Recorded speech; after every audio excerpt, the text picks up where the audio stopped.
me for our first day back after winter break. So this is my digital planner, and what I'm going to do here is I've already clicked to January, and this is the week that I need to plan. So this week's kind of wonky because we have check-ins on Tuesday and Wednesday, and I don't want to start anything new until Thursday. So I have to find something to fill for Monday.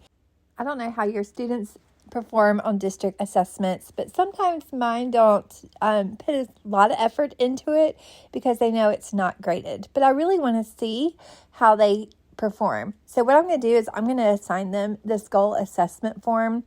With this form, they will put in what they made last time, which I have written down on little cards for them. And then they'll make a goal for what they want to do this time, and then the steps that they need to do in order to make sure this goal happens.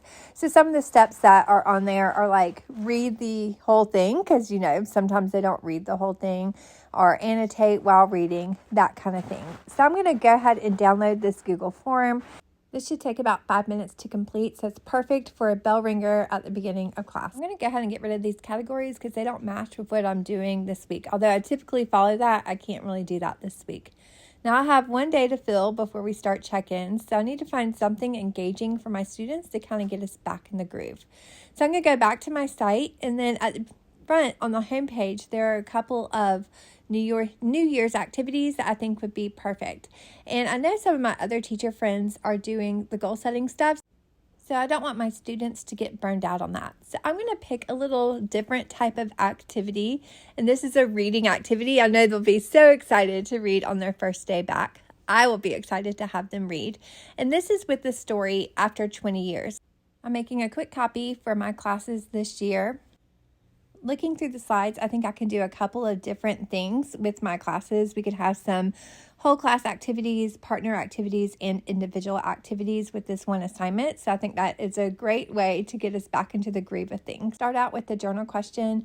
I'm going to give them the 3 prompts, and then they're going to write what they think they would do on a whiteboard. And then I'm going to have them get together with their friends that match them. And then they're going to discuss it and finish the journal prompt independently.